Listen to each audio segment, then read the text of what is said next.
With 4 games remaining in the season, can the St. Louis Blues make the playoffs? Along with that, the Cardinals dropped game one to the Philadelphia Phillies.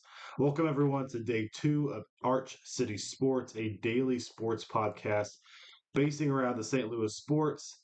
And day one, we talked about the Cardinals losing 10-3 in game three to the Miami Marlins. They started a new series tonight against the Phillies, and we came out and had a chance to win it and didn't get the job done. We're going to be covering that today, and along with the St. Louis Blues. That's where we're going to start today, with the St. Louis Blues having 4 games left in their season. And can we make the playoffs? It's gonna a lot has to go right for it to happen, but there is a chance and there is a way to make the playoffs. Before we get started, though, make sure to like and subscribe if you're watching this on YouTube. Rate and follow if you are listening to this on Spotify or Apple Podcasts, and of course, follow us on all of our social media: X, Instagram, and TikTok. Arch City Sports on all platforms. Um, Let's start today with the St. Louis Blues. The Blues are coming off a stretch where we got it to within 2 points of being in that wild card spot, and then a couple games that were very winnable did not go our way. And that the two that keep standing out to me are the 2 games to the San Jose Sharks, where we lost both of those, and we are the only team in the National Hockey League this year that did not beat the San Jose Sharks. Those 2 games will probably be the reason we don't make the playoffs. We did win last night. I didn't get to cover it in last night's episode or yesterday's episode, but we did win 6-5 in Anaheim over the Anaheim Ducks, and we had 6 goals. We had 6 goals in the night. The guys that scored, we had Zachary Bolduc with a goal. Pavel Buchnevich had a goal. Braden Shen had a goal. Robert Thomas with a goal and 3 assists. Matthew Kessel gets his first goal as a St. Louis Blue and his first goal in the NHL for his career here. So we came out on top in the shootout. Jordan Kyrou had the shootout goal that won it, and Jordan Binnington did give up 5 goals, but he is right now in the Vezina race, probably behind Hellebuck and uh, and Markstrom, probably going to come in third in the Vezina race. He has been unbelievable the second half of the year. We just haven't had enough. Been just for us a bunch of guys that are kind of middle of the pack, and we don't have that superstar type player. Our defense is kind of meh, and we're sitting here at 41, 32, and 5 with 4 games left in the season, and we are 5 points out of the playoff race now. The 2 teams we are looking up at right now are the Los Angeles Kings, the Nashville Predators, and the Vegas Golden Knights. The Nashville Predators are 7 points above us, and we will not be reaching them. They got on an absolute heater the second half of the season and have been one of the hottest teams in the league. The Vegas Golden Knights are 5 points above us, and the LA Kings are 6 points above us. They kind of keep switching spots in the Pacific Division for who gets that last seed and who gets to be in the wild card race. So they keep flopping back and forth. Right now, we're looking at Vegas because they are only 5 points above us. They are in action right now, actually, as I'm recording this, against the Vancouver Canucks, tied 3-3 going into the third period. So we were hoping desperately that the Canucks win there, and we're going to need a lot of things to go right. We're going to need Vegas to get on a little cold streak here to end the season. We're going to need LA to get cold to end the season, and we're going to have to just pretty much win out these last 4 games of the year. It is possible, but it is not likely. And then I kind of look forward either way. I would love to be in the playoffs, and I would love to cover a playoff series and kind of break that all down. But at the same time, if it goes straight into the off season, I would love to cover the off season. And so either way, it's kind of a win-win for me. I think we can make a lot of progress this off season. And we were the definition of a mid team this year. And if we got in, could Jordan Binnington steal us a series? Yes. Is there a great chance that we move really far in the playoffs? Probably not with the roster that we have right now. But I would love to get into team, or I should say player grades this offseason. That's going to be a lot of fun. So that might even be able to get started within the next 2 weeks. But of course, I am cheering for them to make the playoffs, and hopefully we can get in and make some noise. These next few games will definitely determine that, as there are only 4 games left in the season.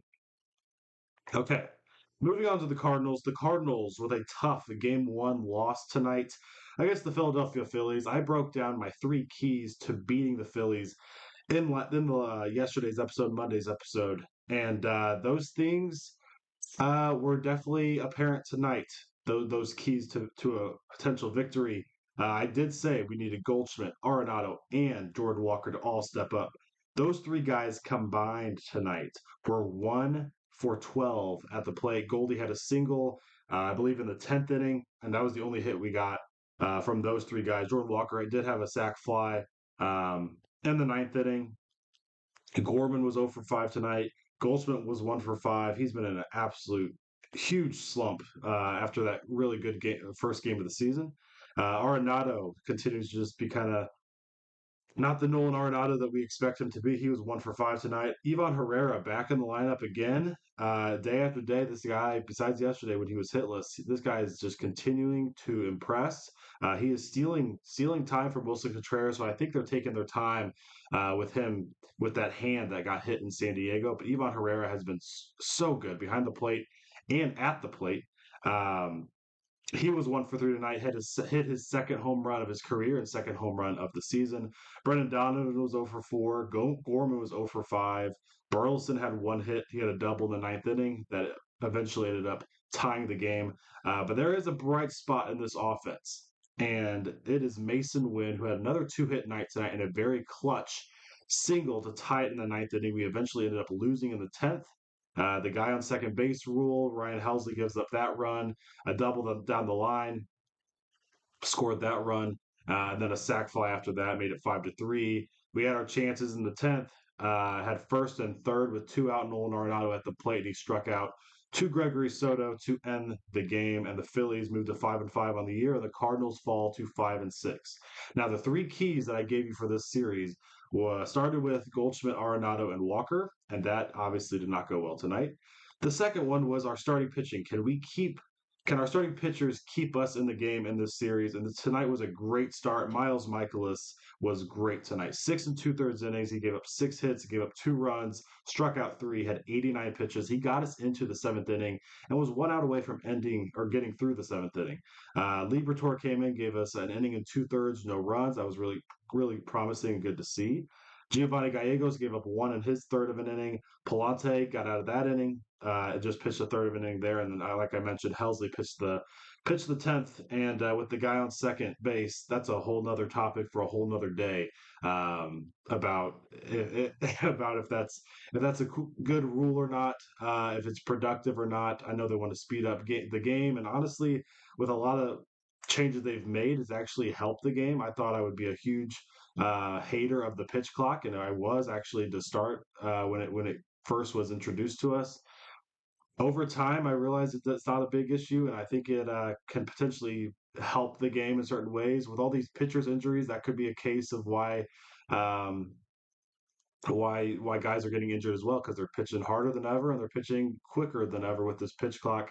I'm getting on a little bit of a tangent here, and again, another topic that's probably going to be covered in A2Z Sports Talk on the other podcast. But no, the Cardinals lose tonight, and there was a couple promising things I would have loved to come out with the win tonight. I think tonight was the game that out of the three that looked most promising to win. Um, Miles Mikolas, like I said, 6 2/3 innings, really promising to see. His ERA has now dropped to 4.76 after that really tough start in LA, where he gave up 5 in about 5 innings. And so this was really good to see. Really good to see him produce tonight.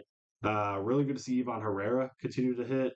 And then I mentioned Mason Wynn. Mason Wynn went 2 for 4. He's still batting over 300 this year. He's batting 333 in the 10 games or the 11 games so far this year, and he had a huge clutch hit down to our final strike, right by Bohm at third base, drove in the guy from third, and gave us a chance to win it. And this is a Cardinals team, man. This year it's a lot different than last year. Yes, we're 5-6, but there's a lot of promise in this squad, and they unlike they did all of last year, we are coming back in ball games every time we're down early in a game, it doesn't feel like we're out of it, and that is a really really good thing to instill early in the season. Is that kind of grind it out and don't go down until all 27 outs are recorded, or however many need to be recorded. In this case, it was 30 with the 10 innings played tonight. But tough loss for the Cardinals.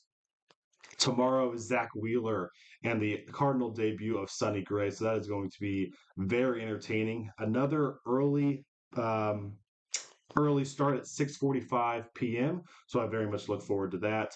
But that will wrap it up for this quick little recap of the Cardinals and the Blues. The Blues next game. The Cardinals play tomorrow night against the Phillies at 6:45.